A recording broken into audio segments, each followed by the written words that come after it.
ইতিহাস দ্বিতীয় পত্রের ক্লাসে সবাইকে স্বাগত জানাচ্ছি।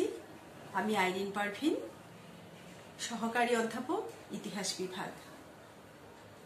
প্রিয় শিক্ষার্থীরা, আজকে আমি আলোচনা করব বলশেভিক বিপ্লবে দার্শনিকদের অবদান সম্পর্কে।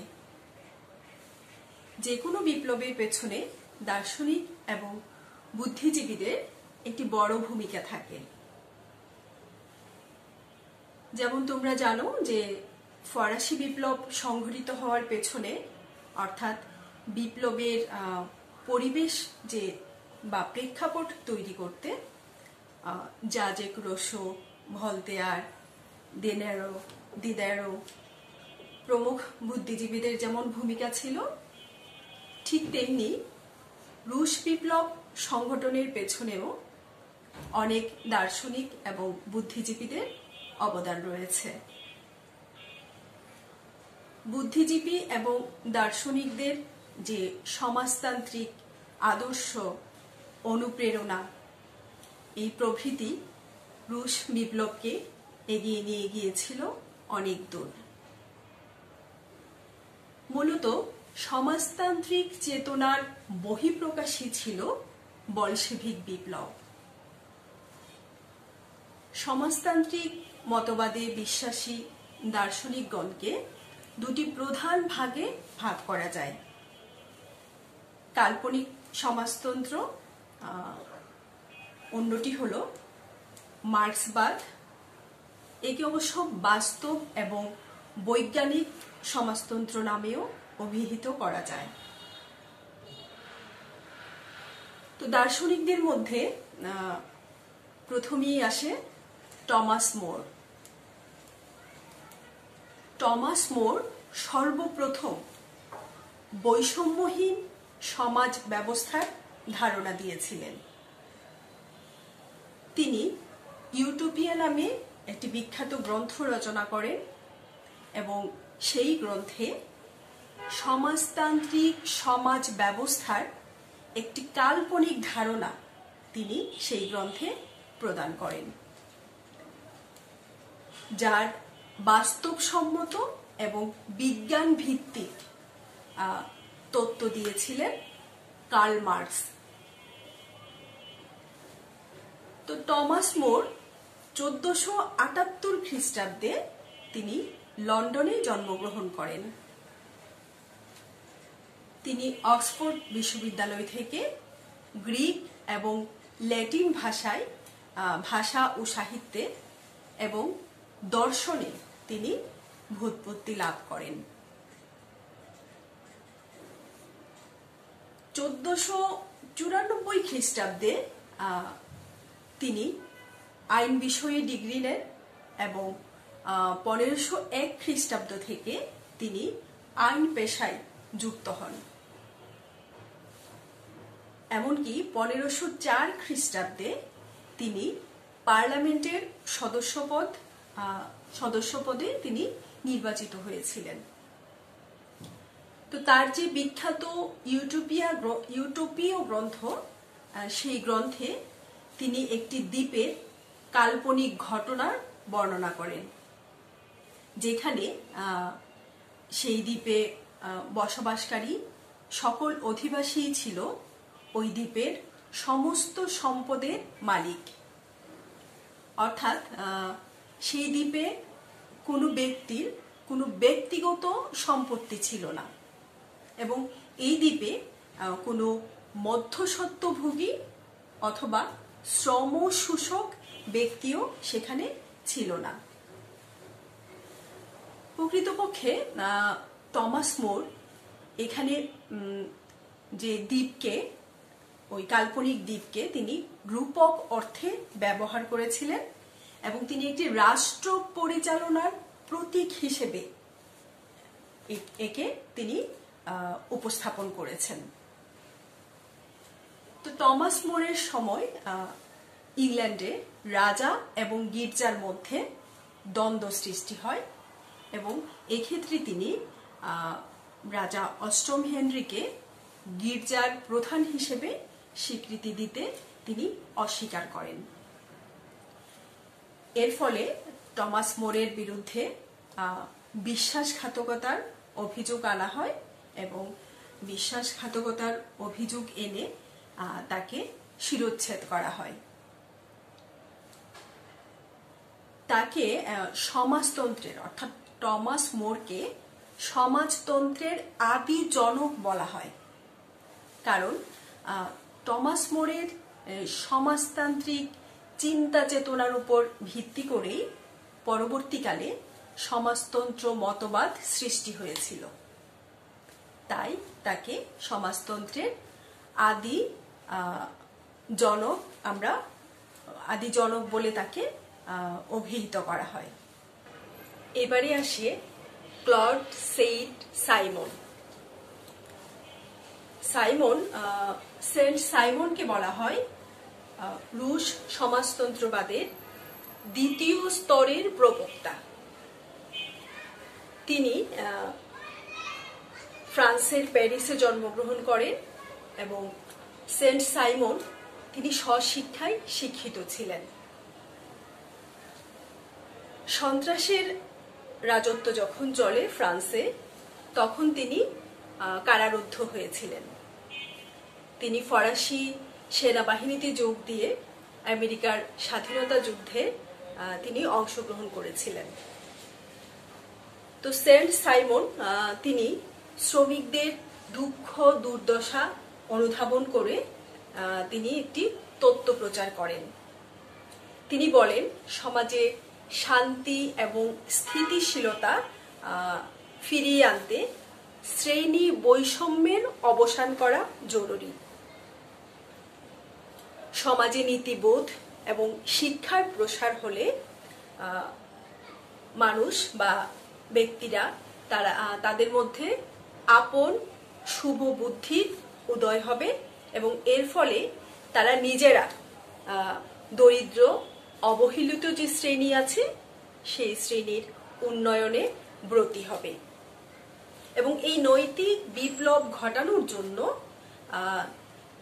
সমাজে আদর্শবাদী এবং আবেগপ্রবণ লোকের প্রয়োজন। ক্লড সেইন্ট সাইমন তিনি সম্পত্তির উত্তরাধিকারী নীতির বিরোধী ছিলেন, কারণ তিনি মনে করতেন যে এই নীতির কারণে অর্থাৎ সম্পত্তির উত্তরাধিকারের ফলে কিছু লোক, সমাজের কিছু মুষ্টিমেয় লোক বিনা পরিশ্রমে তারা প্রচুর সম্পদের মালিক হয়ে যায় এবং তারা আরাম আয়েশে জীবন অতিবাহিত করে এবং সমাজের বাকি অবশিষ্ট যে লোকজন আছে তারা কায়িক পরিশ্রমের ফলেও সেই সম্পত্তির উত্তরাধিকারী না হওয়ার কারণে তারা বিভিন্ন সুযোগ সুবিধা থেকে বঞ্চিত হয়। তো সাইমন তিনি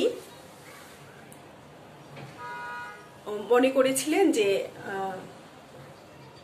প্রচলিত যে খ্রিস্ট ধর্ম ছিল, সেই খ্রিস্ট ধর্ম সামাজিক বৈষম্য এবং সামাজিক যে শোষণ, সমাজের অসাম্য এবং শোষণ রোধ করতে অক্ষম। তাই তিনি নব খ্রিস্ট ধর্মের কথাও তিনি বলেছিলেন। সেন্ট সাইমন 3 স্তরের সামাজিক ফ্রেমওয়ার্কের কথা তিনি বলেন, যে প্রথম স্তরে থাকবে প্রকৌশলী এবং মানববিদ্যার লোকজন, যাদের কাজ হবে পরিকল্পনা প্রণয়ন করা। আর সমাজের এই ফ্রেমওয়ার্কে সমাজের দ্বিতীয় স্তরে থাকবে হচ্ছে যে বৈজ্ঞানিকরা, যারা এই প্রথম শ্রেণীর বা প্রথম স্তরের যে পরিকল্পনা, সেই পরিকল্পনাগুলোকে মূল্যায়ন করবে। এবং সামাজিক ফ্রেমওয়ার্কের তৃতীয় স্তরে থাকবে হচ্ছে শিল্পপতিরা, যাদের কাজ হবে এই মূল্যায়িত পরিকল্পনা অনুযায়ী কার্য বাস্তবায়ন করার দায়িত্ব গ্রহণ করা। তো সেন্ট সাইমনের পরে আসে রবার্ট ওয়েন। 1771 খ্রিস্টাব্দে তিনি ব্রিটেনে জন্মগ্রহণ করেন। তার পিতা ছিল একজন শ্রমিক এবং রবার্ট ওয়েন নিজেও 10 বছর বয়সে তিনি একটি বস্ত্র কারখানায় শ্রমিক হিসেবে কাজ শুরু করেন এবং 1798 খ্রিস্টাব্দে তিনি ম্যানচেস্টারের সর্ববৃহৎ কারখানায় তিনি আন্ডার ম্যানেজার পদে উন্নীত হন। তো শ্রমিকদের দুঃখ দুর্দশা দূর করতে তিনি 1800 সালে কারখানার পরিবেশ উন্নত করার কাজে হাত দেন এবং এই কাজে তিনি সফল হন। 1813 খ্রিস্টাব্দে তিনি একটি গ্রন্থ রচনা করেন এবং সেখানে শ্রমমান ও শ্রমের পরিবেশ বিষয়ক একটি তত্ত্ব তিনি দাঁড় করিয়েছিলেন। তো 1820 সালে তিনি নিজেকে সাম্যবাদী হিসেবে ঘোষণা দেন। রবার্ট ওয়েনের মতে মানুষ তার চরিত্র নিজে নির্মাণ করে না, পরিবেশ দ্বারাই মানুষের চরিত্র নির্মিত হয়। সুতরাং সমাজ থেকে পাপ দূর করতে হলে ন্যায় ও কল্যাণ ভিত্তিক নিয়ম কানুনের উপর সমাজকে প্রতিষ্ঠিত করতে হবে, এই ছিল তার মত। রবার্ট ওয়েনের পর আসে চার্লস ফুরিয়ার। চার্লস ফুরিয়ার ছিলেন, তিনি যেই মতবাদের প্রবক্তা ছিলেন সেটা ছিল যে সামাজিক বিশৃঙ্খলাই দারিদ্র্যের কারণ। চার্লস ফুরিয়ার এই মতবাদে বিশ্বাসী ছিলেন। তো 1808 খ্রিস্টাব্দে তিনি সোশ্যাল ডেস্টিনি অফ ম্যান নামে একটি গ্রন্থ প্রকাশ করেন এবং সেই গ্রন্থে তিনি নতুন সামাজিক সহযোগিতার কথা তিনি ব্যক্ত করেন এবং এজন্য তিনি সমাজে কমিউনের গঠনের উপর গুরুত্ব আরোপ করেন। সেই কমিউনগুলোতে আবার যে সদস্য সংখ্যা হবে সেটা হবে 1600 সদস্য, অর্থাৎ 1600 সদস্য নিয়ে কমিউন গঠনের উপর তিনি গুরুত্ব আরোপ করেন। তবে এই কমিউনের যে সদস্যরা হবে সেই সদস্যদেরকে অবশ্যই মেধা, আগ্রহ এবং অনুরাগ সদস্যদের মধ্যে থাকতে হবে। তো ফুরিয়ারের যে চিন্তা ভাবনা, সেই চিন্তা ভাবনার মধ্যে সমাজতাত্ত্বিক, তারপর নারীবাদী, নৈরাজ্যবাদী এবং সন্দেহবাদী এইসব বিভিন্ন মতবাদের সংমিশ্রণ ঘটেছিল। তাই দেখা যায় যে পরবর্তী সময়ে এই বিভিন্ন মতবাদে বিশ্বাসী দার্শনিকরা চার্লস ফুরিয়ারের মতবাদে প্রভাবিত হয়েছিলেন।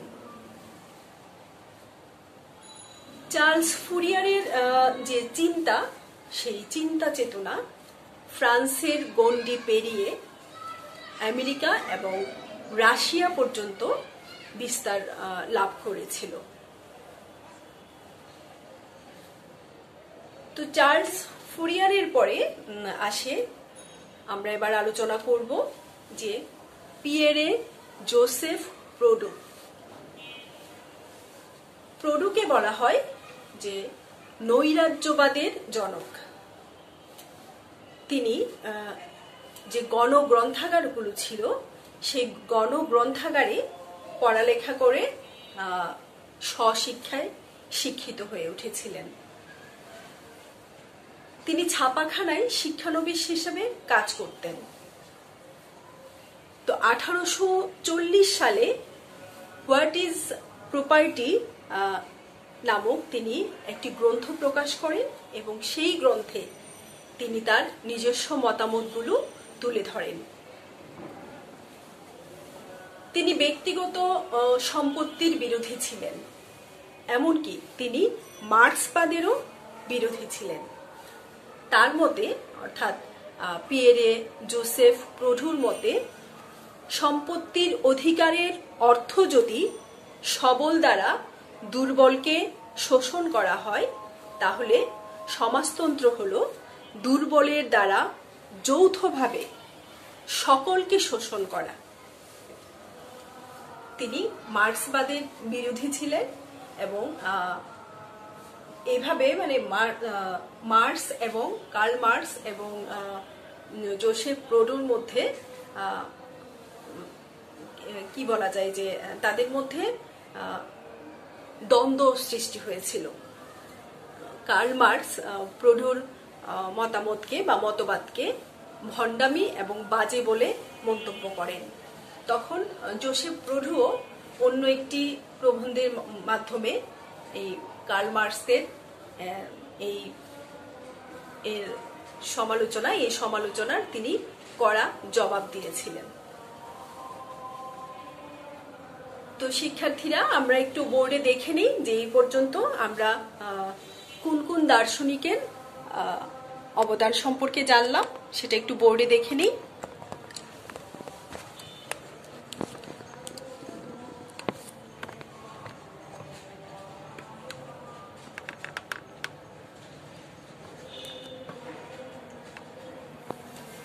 তো Thomas More, Claude Saint Simon, Robert Owen, Charles Fourier, Pierre Joseph প্রভু।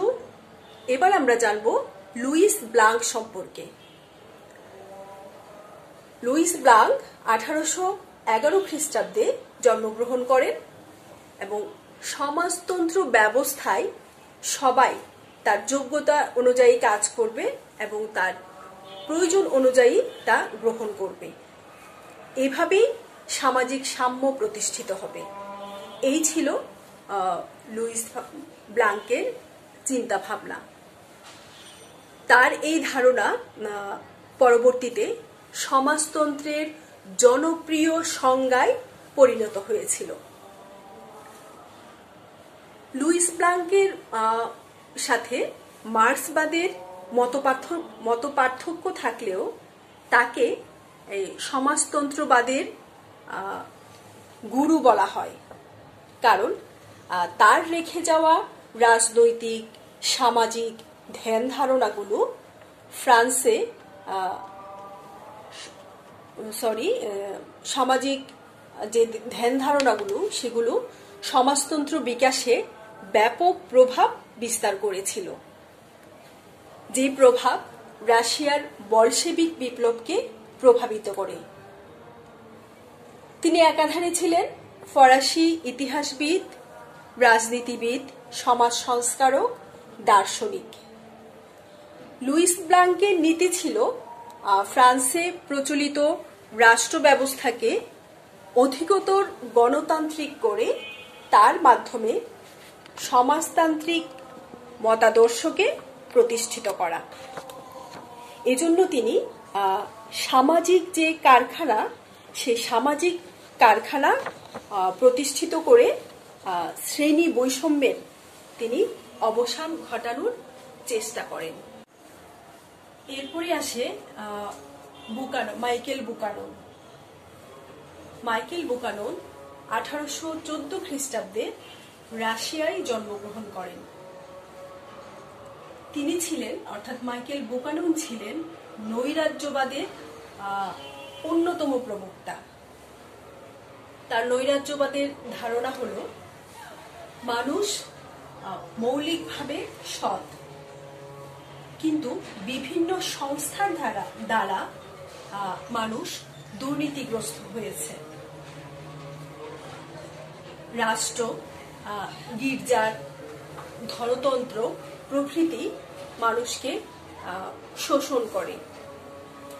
রাষ্ট্রের উৎপত্তি বল বা শক্তি অথবা রক্তপাতের মাধ্যমে। তাই রাষ্ট্র যা কিছুই করুক না কেন, সেসব কাজে তার জোর জবরদস্তি করা বা বল প্রয়োগের যে চেষ্টা, সেটা প্রকাশ পায় বলে তিনি মনে করেন। তিনি রাষ্ট্র ব্যবস্থা উচ্ছেদ করে আন্তর্জাতিক ভ্রাতৃত্ব গড়ে তোলার উপর তিনি জোর গুরুত্ব আরোপ দেন, বা জোর মানে গড়ে তোলার উপর তিনি আসলে জোর দিয়েছিলেন।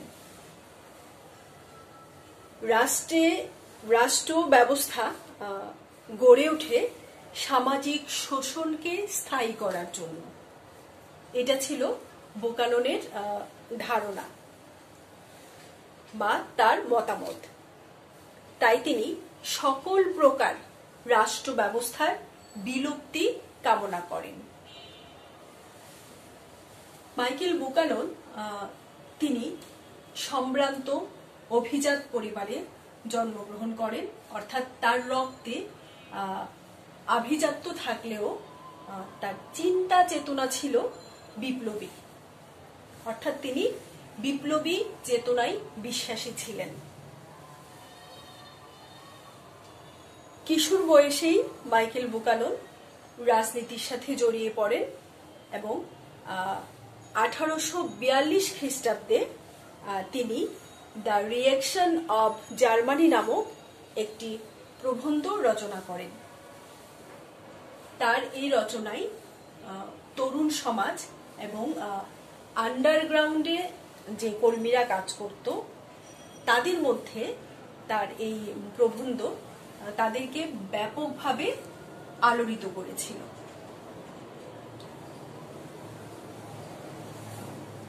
তো মাইকেল বুকাননের পরে এবার আমরা আসবো যে কার্ল মার্কস সম্পর্কে আমরা একটু জানবো, সেই সাথে ফ্রেডরিক অ্যাঙ্গেল সম্পর্কে জানবো।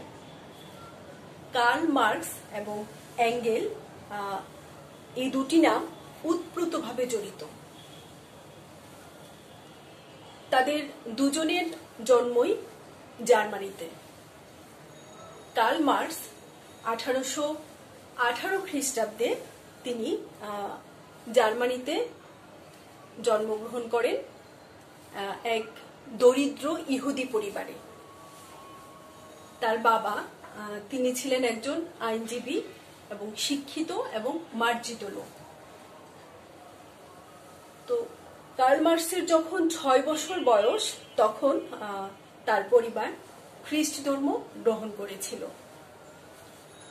ছোটবেলা থেকেই তিনি মানুষের দুঃখ দুর্দশা দেখে মর্মাহত হতেন। তো কার্ল মার্কস ছিলেন সমাজতন্ত্রের বৈজ্ঞানিক মতবাদের প্রবক্তা এবং এই মতবাদের অনুপ্রেরণাই ছিল রুশ বিপ্লব সংগঠনের অন্যতম কারণ। তিনি পৃথিবীর সমস্ত শোষিত, বঞ্চিত, দারিদ্র, নিপীড়িত মানুষের মুক্তির পথ তিনি দেখিয়েছিলেন। তিনি স্কুল জীবন শেষ করে বাবার ইচ্ছা অনুযায়ী জার্মানির বন বিশ্ববিদ্যালয়ে আইন বিষয়ে পড়াশোনার জন্য ভর্তি হয়েছিলেন, কিন্তু তার মূল আগ্রহ ছিল মূলত দর্শন শাস্ত্রে। অতঃপর তিনি আইন বিষয়ের পড়া ছেড়ে তিনি দর্শন শাস্ত্রে ডক্টরেট ডিগ্রি লাভ করেন। কার্ল মার্কসের যে থিসিস ছিল সেই প্রবন্ধে তিনি স্বাধীন বাস্তবাদী মতামতের জন্য মতামত প্রকাশ করেন এবং এই জন্য তাকে বার্লিন ত্যাগ করতে হয়। এরপর তিনি বনে ফিরে যান এবং সেইখানে কিছু তরুণদের সাথে তার পরিচয় হয় এবং এই তরুণদের সাথে তারপরে সখ্যতা গড়ে ওঠে। এই তরুণরা ছিল হেগেলের, অধ্যাপক হেগেলের মতবাদী বিশ্বাসী। ফলে এই তরুণদের সাথে মিলে তারা একটি পত্রিকা তারা প্রকাশ করে, তার নাম ছিল রেনিস গ্যাজেট। সেই পত্রিকায় কার্ল মার্কস সম্পাদকের দায়িত্ব পালন করেন।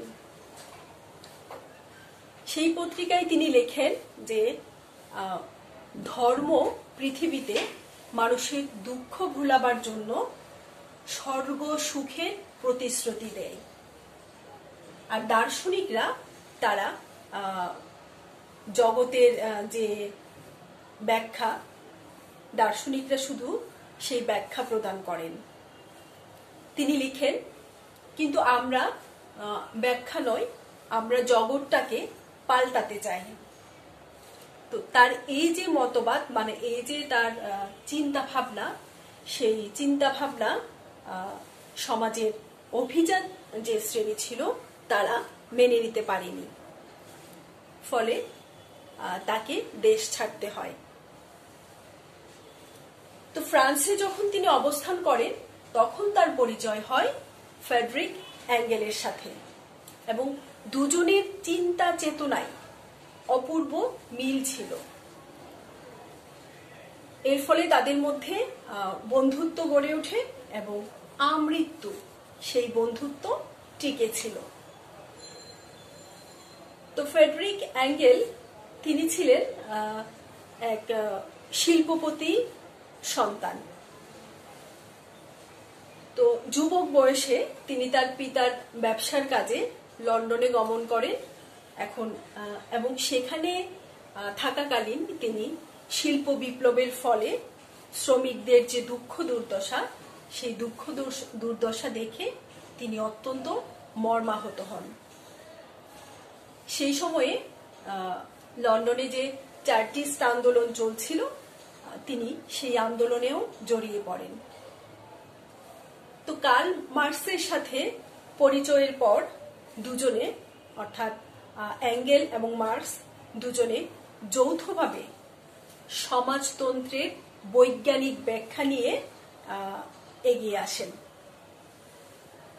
কার্ল মার্কস জটিল তাত্ত্বিক বিষয়গুলো সহজভাবে ব্যাখ্যা করতেন, আর অ্যাঙ্গেল তিনি সেই বিষয়গুলোকে একেবারে গণমানুষের উপযোগী করে তুলে ধরতেন এবং প্রচার করতেন। তো স্বাধীন মত প্রকাশের জন্য মার্কসকে দেশ ত্যাগের নির্দেশ দেওয়া হয়। তখন তিনি দেশ ত্যাগ করে দেশ ছেড়ে তিনি ব্রাসেলসে চলে আসেন। কিছুদিন পর দেখা যায় যে অ্যাঙ্গেলসও ব্রাসেলসে এসে কার্ল মার্কসের সাথে যোগ দেন এবং মার্কসকে নিয়ে তারা ব্রাসেলস ছেড়ে লন্ডনে চলে যান। তো লন্ডনে চলে যাওয়ার পর সেখানকার যে চার্চিস্ট আন্দোলন চলছিল, সেই আন্দোলনের যে নেতৃবৃন্দ ছিল, অ্যাঙ্গেল সেই নেতৃবৃন্দের সাথে মার্কসকে পরিচয় করিয়ে দেন। ফলে 1846 খ্রিস্টাব্দে মার্কসের উদ্যোগে একটি সম্মেলন হয় এবং সেই কমিউনিস্ট সম্মেলনে তারা একটি নতুন সংগঠন গড়ে তোলেন, যার মূল উদ্দেশ্য ছিল শ্রেণী বৈষম্য রোধ করা, অর্থাৎ শ্রেণী বৈষম্যের অবসান করা।